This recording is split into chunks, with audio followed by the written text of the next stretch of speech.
Olga Laoumtzis, who's a relationship specialist in aged care. She's not going to do a visual presentation. She's going to give some background, and then she'd like to make it interactive in terms of questions and answers. And my understanding really is what she wants to talk about are the facts and the myths that relate to aged care and what the situation is in the community. Now, I don't want to be too sensitive about this, but it is an area that is of somewhat relevance to us, bearing in mind where we stand with this particular group. I say to my grandchildren, they sort of talk to me sometime, we talk about what stage of life you're at, and I'll say, listen, let's talk in football terms. We're into the fourth quarter, and even worse than that, we're in the time on, and the real question is, how much time on are we losing? So, Olga, we are pretty much in the time on area, and we'll be very interested to hear what you've got to tell us, and perhaps get some to and fro going with our members on some of these things. Thank you, David. Over to you. Thank you. Hello, everyone. My name's Olga. Happy New Year to everybody. I'm a relationship specialist in aged care. I've been working in the industry for about 10 years, which has significantly changed in terms of the Royal Commission and the outcomes that came out pre-COVID and post-COVID.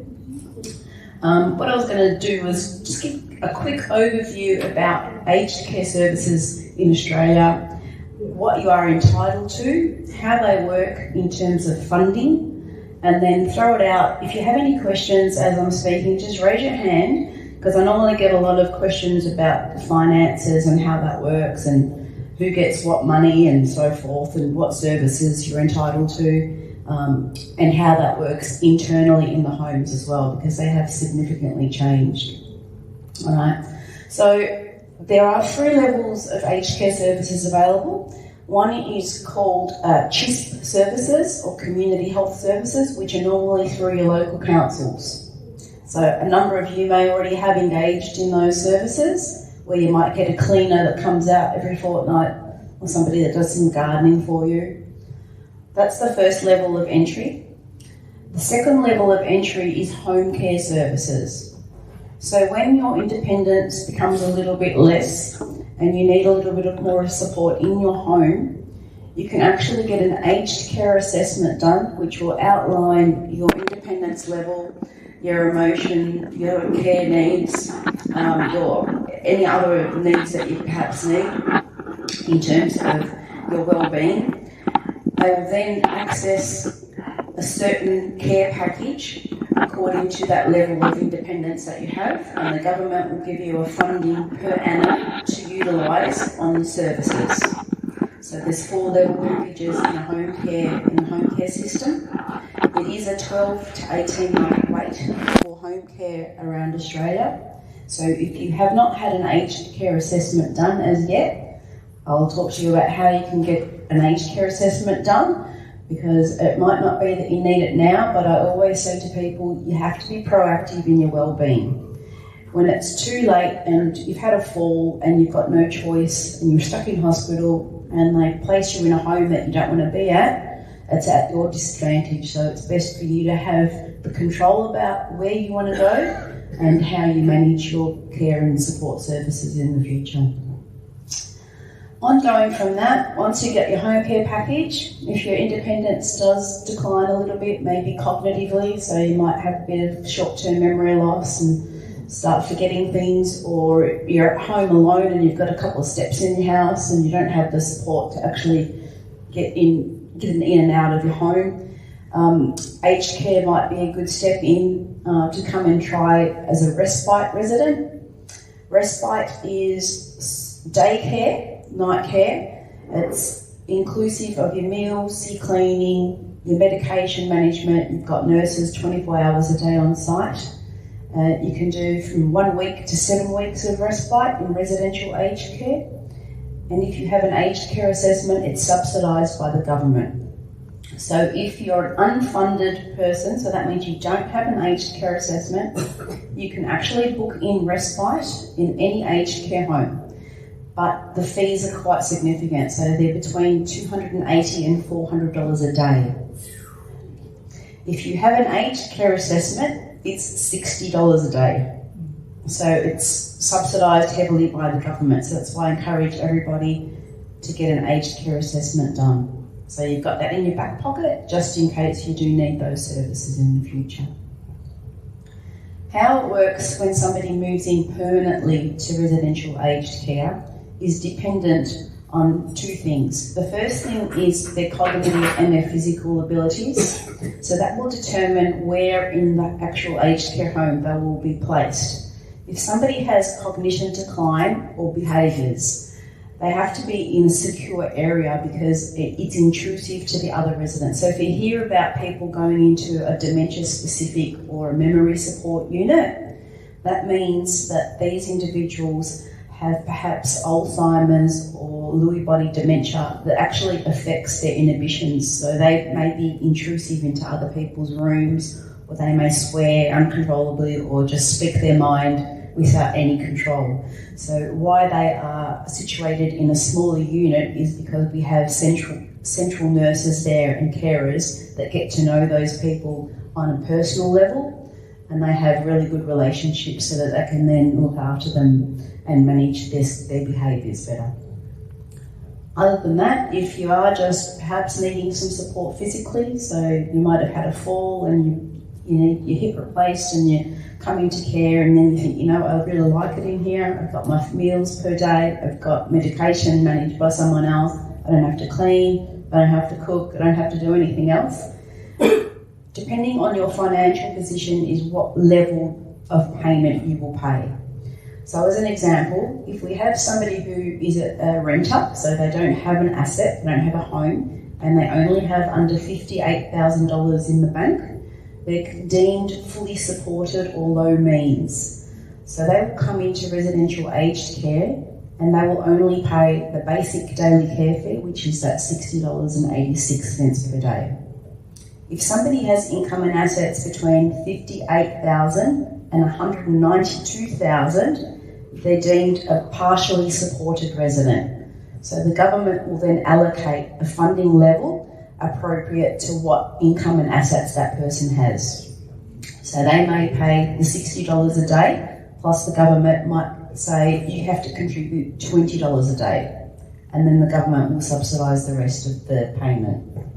If somebody owns a property and there's no dependents living in that home, or they have income and assets over $192,000, they are deemed to be RAD payers or self-funded, which means that you will need to contribute the full amount of the cost of the room, which is called the refundable accommodation deposit, or RAD.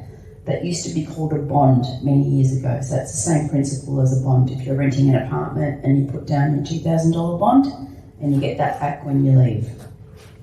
Exactly the same for residential aged care.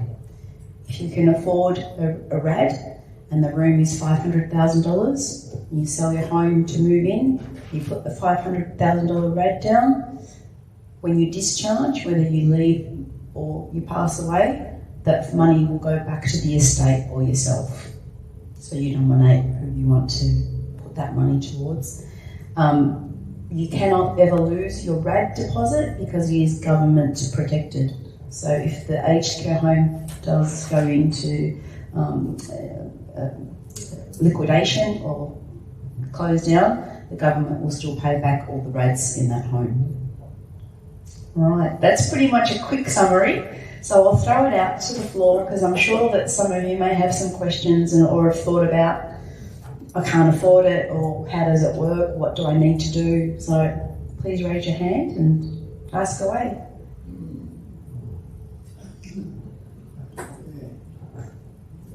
How do you apply for an aged care assessment? Thank you.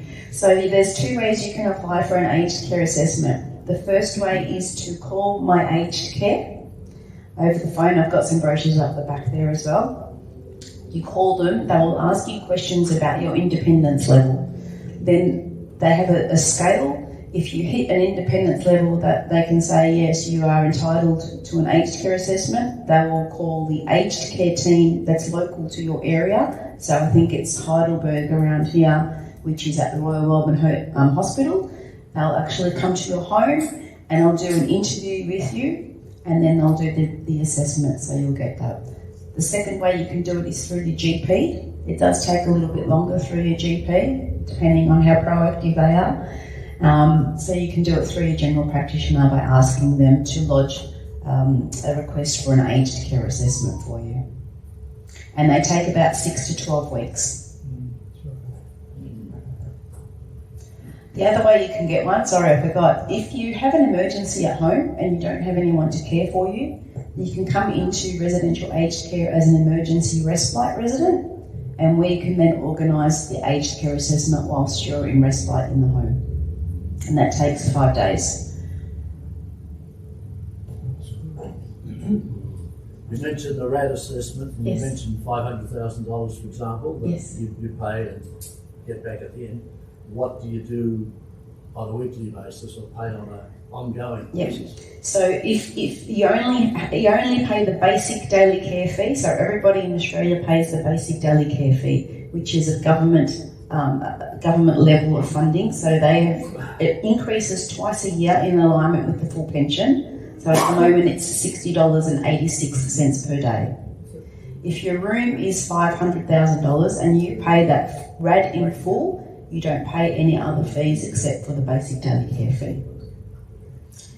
You can also only pay $100,000 on your RAD, and the balance, which is that $400,000, you can pay as an interest rate per day as well. So there's a lot of different combinations of how you can actually pay if you have the means to actually pay for your residential aged care. Do you lose any of the money when you on the RAD at all? You don't lose. You never lose any money unless you want to discount the basic daily care fee from your RAD. So you can choose many options. Some homes also have additional service fees. What's happening in the industry at the moment is that people that are coming through are wanting more out of their day. So we've offered, or a lot of aged care providers have offered additional services. So an example of that would be, in the Aged Care Act, residential aged care homes need to provide 3 meals a day. Some homes now provide 5 to 7 meals a day. They have beer and wine at lunch and dinner. They have cooked breakfast options. So there's more choice available, and they may charge you an extra $10 a day for that option as an example. So that would be one. The other thing that they also do is offer additional services: beauty therapy, aromatherapy, massage internally in the homes. They may have clubs where you pay and then you get external visitors to come in for social activities or excursions out. So there's a whole range of different additional services now that are coming across in aged care, because people have different care needs. It's not only about physical and mental, it's about social, it's about cultural. It's whatever you need to get the best quality of the last years of your life, basically. Yeah, so Olga, I've got a close friend who's actually, you're probably familiar, who's in a Regis facility. Mm-hmm. You've got you pay The RAD? RAD. And my understanding is that the provider of the accommodation generates income from interest or whatever on the RAD. Yes. So, but where he is, and I must say, the standard of care is excellent. But there are things like physiotherapy. They have entertainment come in. Various other things like that. Now, my understanding is that you pay some extra for those things. Is that right? Is Correct. that the way it works? Physiotherapy is actually covered because it's an allied health service. Okay. So when you move into residential aged care as a permanent resident, Allied health services are inclusive. So they'll create a care plan based on your needs. And if you need physiotherapy once or twice a week, that's actually incorporated in your care plan. So an example would be somebody who has Parkinson's, they may need speech therapy twice a week. So they'll get that incorporated into their care plan. And also they arrange for a GP to visit. Yeah, correct. So most homes... The dentist is another. Dentist as well, yeah. So almost every service, medical service, can come into an aged care home. Dentist and optometry is still covered by Medicare when you move into aged care, so it's not actually covered. So you'll still need to pay for your dentistry or glasses, but it's obviously discounted at the rates. With the additional service fees, it's outside of the clinical component. So it's predominantly social, or it could be, as an example, we get Dementia Australia to come into the home twice a month and do talks with residents and their families on how to have better visits with people who have cognitive decline. So you don't just go and visit them and stare at each other. So there's some interaction there. So that would be an example of something additional. But the RADs, all aged care providers use the interest from the RADs to build new homes, because we know that there's 3 million Australians over the age of 75 at the moment who are probably going to need residential aged care within the next 5 years, which is a huge number, and there's not enough aged care homes to support that. Well, that's what I was going to ask you. What's the accessibility like at the moment? Look, at the moment, it's actually quite good. The reason being, and I'm not going to be morbid, but we've found that after COVID, we do have a shorter lifespan when somebody moves into residential aged care. So pre-COVID, if somebody moved into care, the estimated length of life would be about 3 years. It's reduced to about 18 months at the moment, so it's decreased significantly. Unfortunately, that is based on a number of reasons. The first being that people aren't coming into aged care when they're independent or fairly independent. They're coming in at crisis point when they already have many ailments. So that's one thing. We don't know if COVID has affected, or the COVID vaccinations have affected people as well. So we do find that there are more people passing away in residential aged care after they have the booster shots, or we have COVID or influenza or gastro that come through the home, because the immune systems aren't as strong as they were 5 years ago. This may be a silly question, but is all residential aged care privately operated? No, it's not.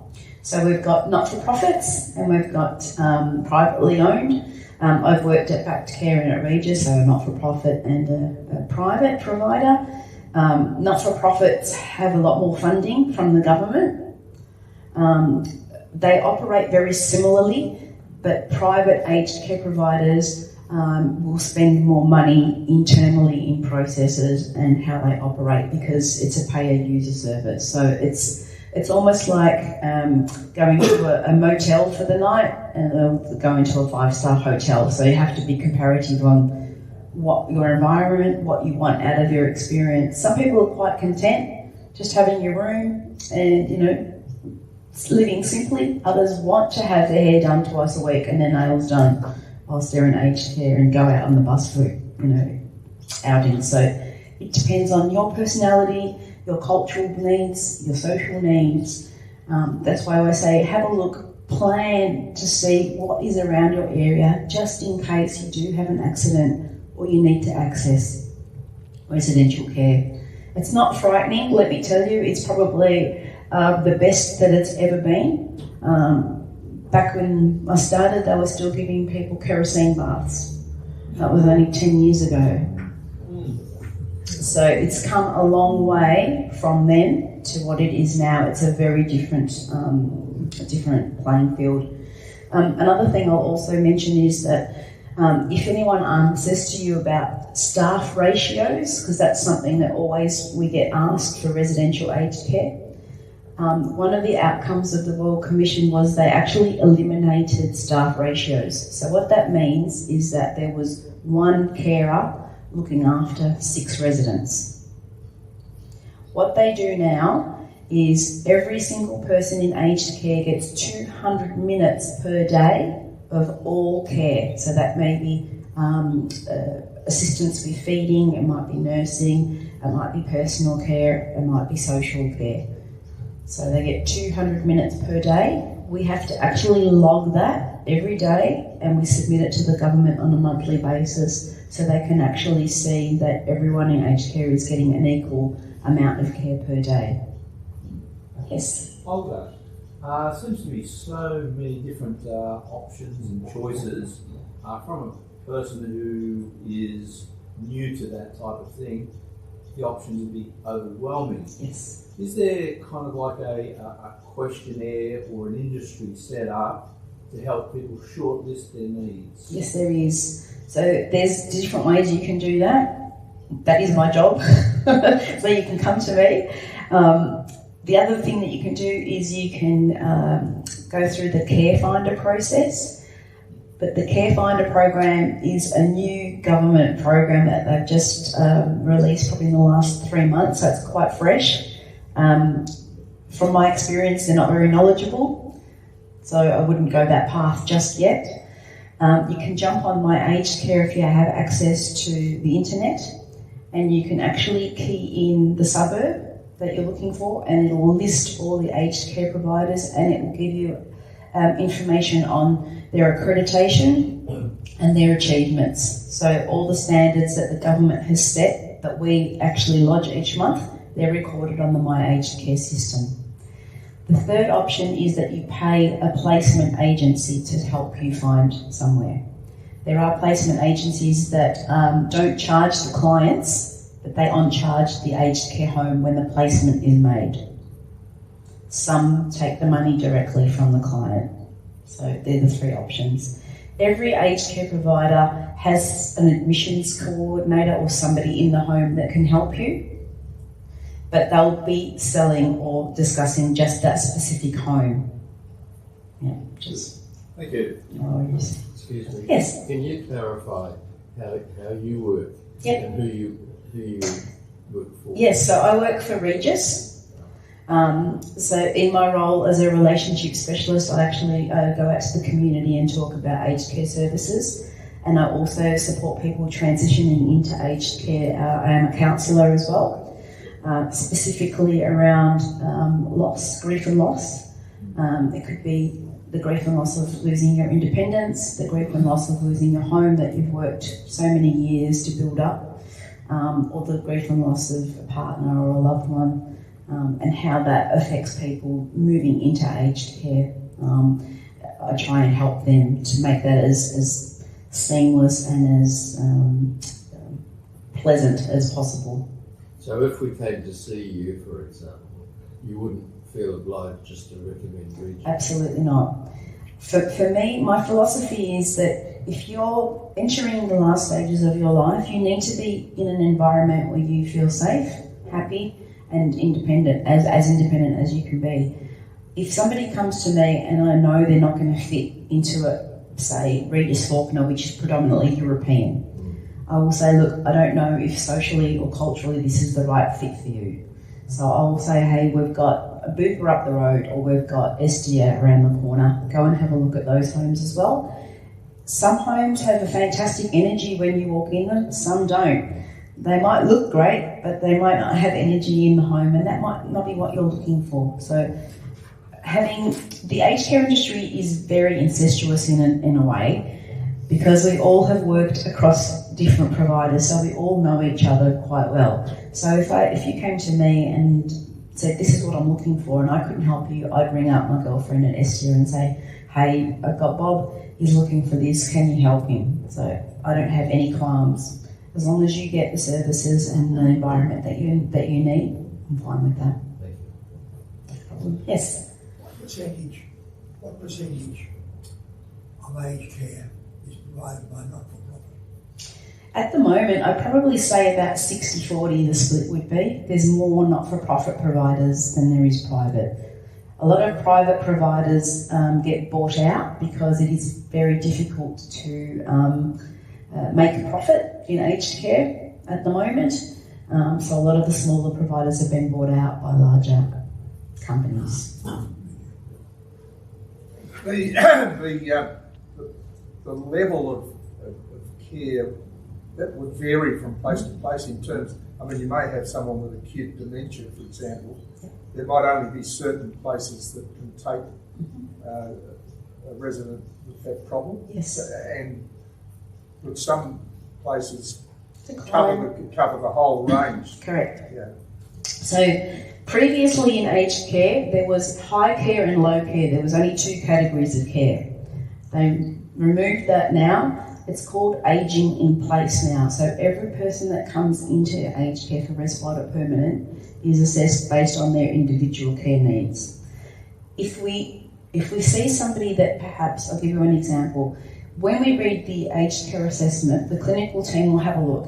If we can see that somebody has Lewy bodies dementia, and I'm using this purely as an example, we know that progressively that person may become aggressive or physically violent because that's part of that disease. So we'll have that conversation with the family and we'll say we can support them, but we will manage that. And when it gets to the point where we can't manage that in the home, then we help that family find another aged care provider that can help that person, has more strategic and specific nursing and care. There are aged care older persons mental health care homes, so that would be a place where that person would be likely to transition into. If somebody has Parkinson's or any other illness, they can all be managed in a residential aged care home. It's mostly the aggression, the physical and the verbal aggression that has to be then removed for the safety of the carers, because we don't want the carers to get hurt, and also the safety of other residents as well, because that person might involuntarily just push another resident to the floor because that's part of their illness. Yeah. I am a aged care resident. Yes. I'm a Blue Cross. Oh yes, great. What you said about aged care is perfectly true. I came to Ivanhoe on a temporary basis or waiting for another facility to open. 6 months after I moved into Blue Cross, my wife passed away, which left me a decision. Do I stay in this area, which I do not know, or do I move somewhere else? This was prior to COVID. I've made so many friends, I decided to stay. I talked to my family about it.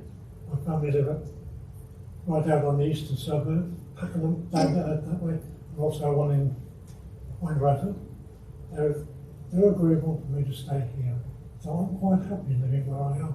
I've made friends, I've joined this club, which I didn't know existed when I came. And a lot of things have happened in aged care.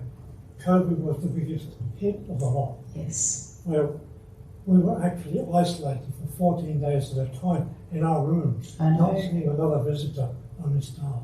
We only got rid of masks at the end of last year. No. We haven't seen people's faces for 3 years almost.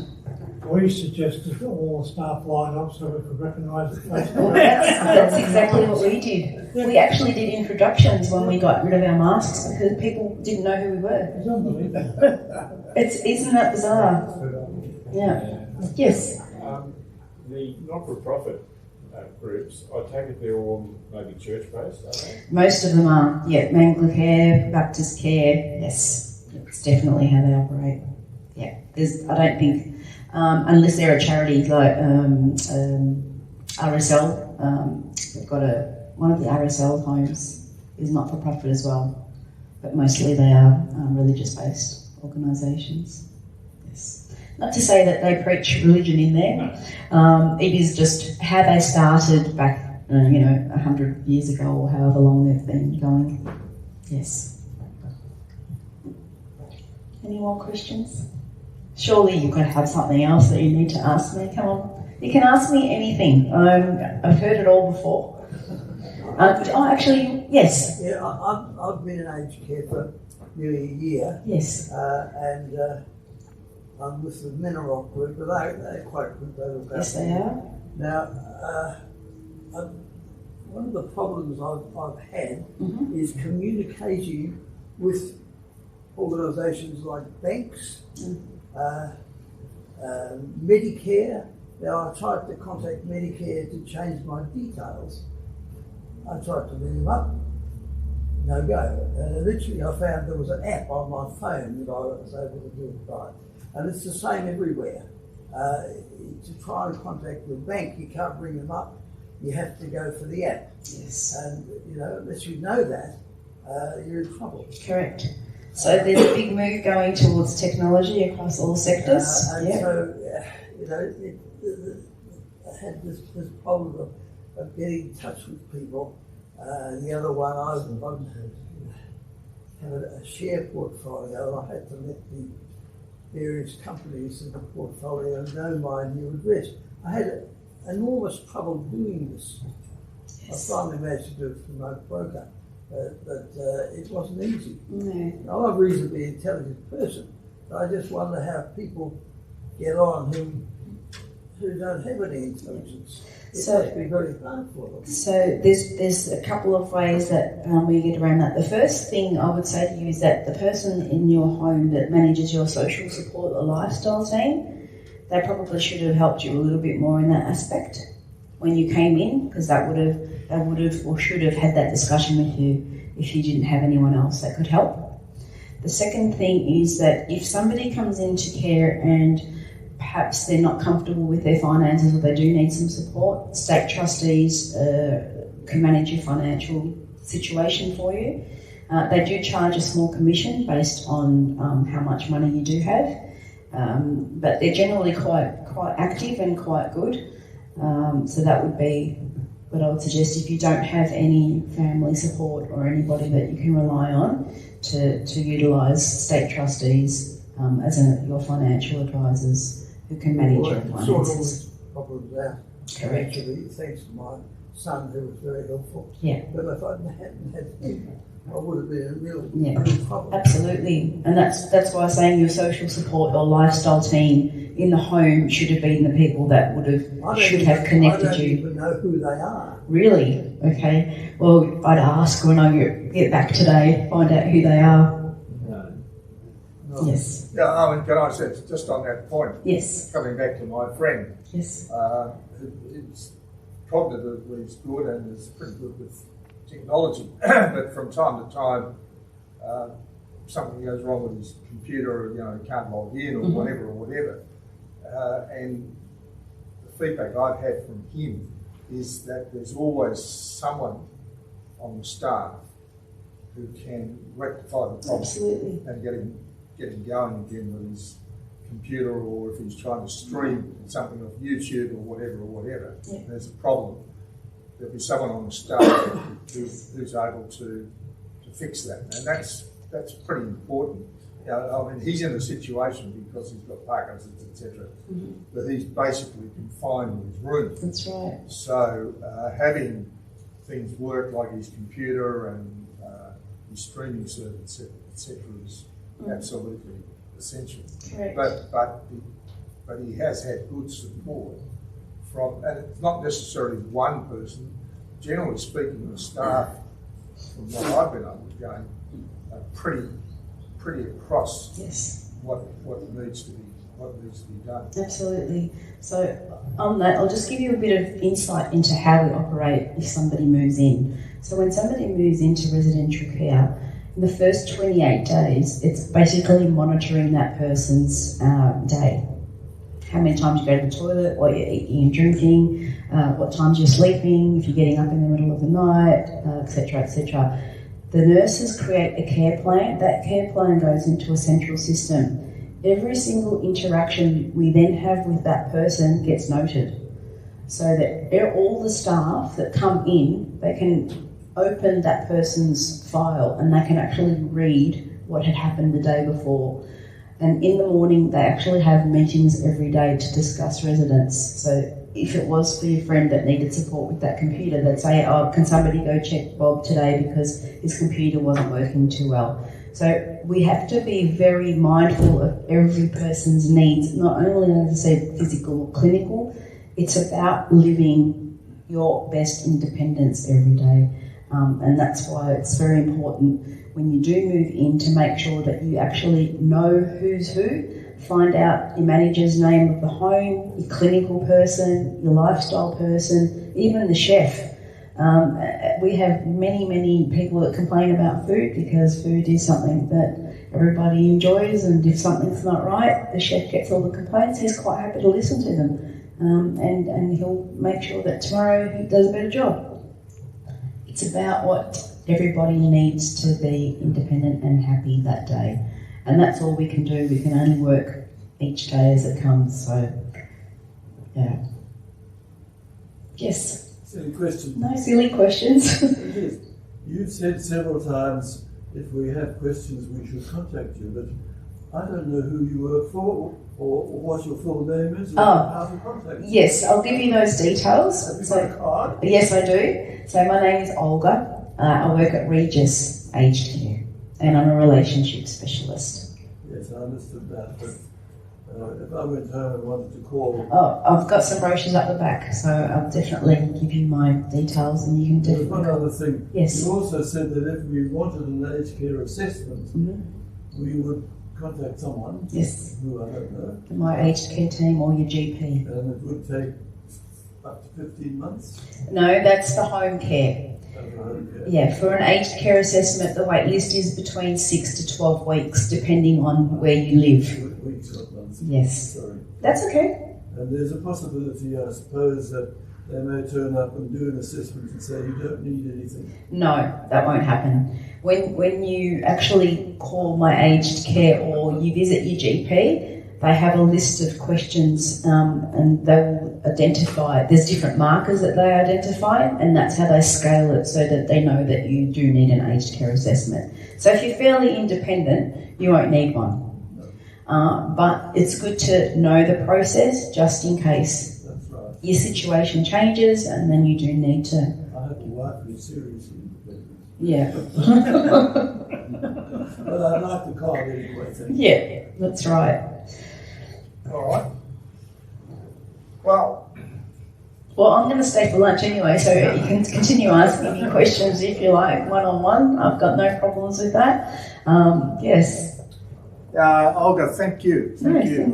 It's a subject we probably don't really want to talk about, but we have to. We have to. So it's always better to be proactive. No. That was very helpful to get that information, and because there are, I think, still a lot of myths out there about aged care, and it's important to know the facts and where to go to.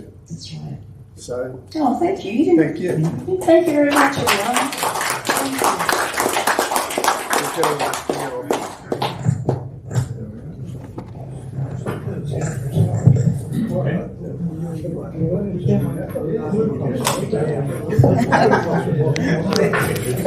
There you are. Thank you. All right, guys. Well, what are we going for? Here, What